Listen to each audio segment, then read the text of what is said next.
Welcome back. It is Easter Sunday, a day where families come together and celebrate the resurrection of Jesus. And yet, this is the message that we got from the White House. They're celebrating Transgender Day of Visibility. Some Christians are outraged with the president. Here to help me unpack all this, we are joined by Democratic analyst Jonathan Harris, senior editor-at-large at Newsweek and host of the Josh Hammer Show, Josh Hammer, as well as former New York congressman and co-host of Wake Up America, Michael Grimm. Thank you all for being here. Happy Easter to everybody. Jonathan, let's jump right in. Beyond celebrating Transgender Visibility Day today, the White House is also forbidding children from submitting Easter egg designs that feature religious symbols or imagery at an art event. How come the Biden administration, how can that explain all of these? This just seems so tone deaf, but maybe I'm wrong. Well, the Trans Awareness Day, as I understand it, has nothing to do with the White House. This is a day that has existed long before now. And the fact that the White House is observing it is what's upsetting a lot of people. But for most people who are decent human beings, there's being religious and celebrating an awareness of the trans community. They're not mutually exclusive. I think you just have to be a pretty nasty person to think that you can't both be a Christian and celebrate an awareness for trans people, which really at its core is about awareness for trans people because they face a disproportionate amount of discrimination and violence. And so the more awareness that you raise, the more you bring down violence against the trans community, which, again, any decent person would be happy with. But, you know, some of the more extremist conservatives, I can't really speak for them. Josh, I'll get your take on this as well.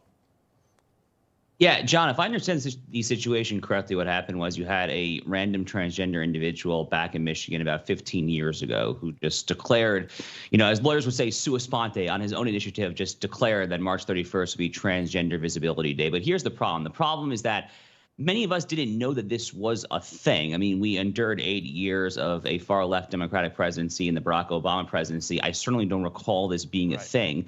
It seems like this was the first year where we're making a big stink of this, where the White House is actually going ahead 15 years after this individual took it upon himself to declare it.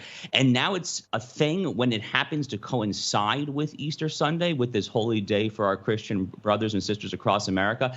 That strikes me as fundamentally tone deaf. It actually really does. But unfortunately, this is part and parcel, I think, of Joe Biden's reelection campaign, where he is pandering to his far left base. I mean, viewed from a certain perspective, it probably is actually of a similar stripe. It is of a similar color to what he is currently doing when it comes to the Israel-Hamas conflict in Gaza, where he is pandering to the far left of his party when it comes to pressuring Israel and capitulating to the Islamist terror organization that runs the Gaza Strip.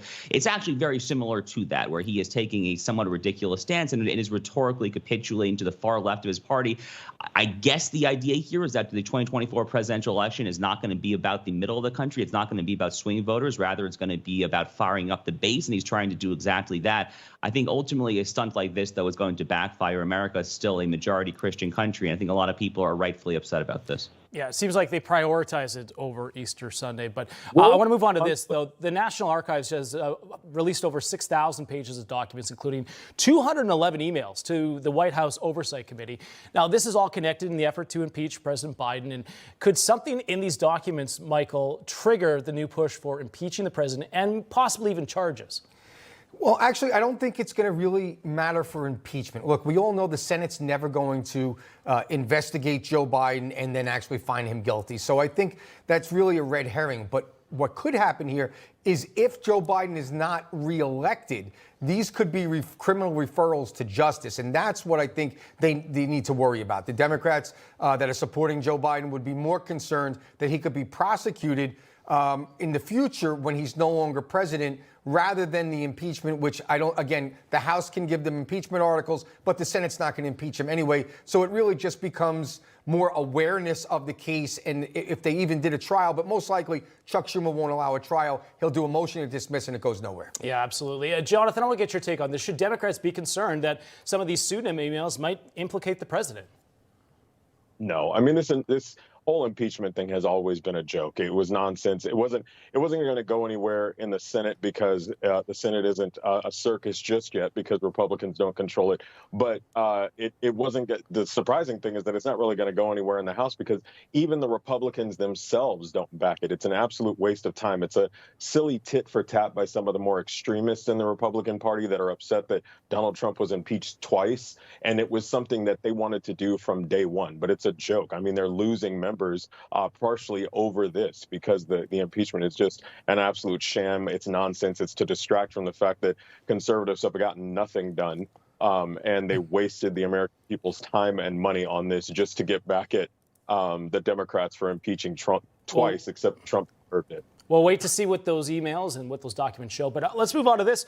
You had Obama, you had Clinton, and you had President Biden here in New York City. Josh, what did you make of this? You've got former President Trump at a wake, and then you have these other ones that are trying to raise $25 million. Go ahead. Yeah, well, I mean, it seems like they raised the money that they sought out to raise. So I guess from a very strictly dollars and cents perspective, give a little kudos to that. But the optics of this clearly, once again, do not play in Joe Biden's favor. I mean, Trump is a PR mastermind. He does say and do a lot of things that I think a lot of traditional PR strategists would not necessarily recommend. But he does have a way with optics and visuals. He always had his whole life going back to his apprentice days and even well before that. And the visuals of this, the optics of this are very, very good for President Trump, where he is going to the wake of this slain cop. I mean, those classic swing voters that we were just talking about a few minutes ago, if there is one issue that they really, really care about, it is crime and it is law and order, is keeping the streets clean. Unfortunately, crime has skyrocketed over the course of this presidency. It's come down a little bit over the past year and a half, but those first couple of years of Biden's presidency in particular saw catastrophic levels of property and violent crime. And Trump going there to the wake at the same time that he is schmoozing it up with Barack Obama and Bill Clinton and Lizzo and all of those folks at Radio City Music Hall, it plays directly into Trump's hands. He absolutely should embrace the mantle of law and order and standing by our law enforcement and our cops. And I think it's very smart politics for the former president. It'll be interesting on Tuesday when the New York has its primary, and if a lot of people come out to support former President Trump, you see that the firefighters are supporting him, now the police officers are supporting him. Interested to see what those numbers look like. Jonathan Harris, thank you so much. Josh Hammer, appreciate it. Congressman Grimm, you're sticking around. We got more to talk about coming up on the other side of the break.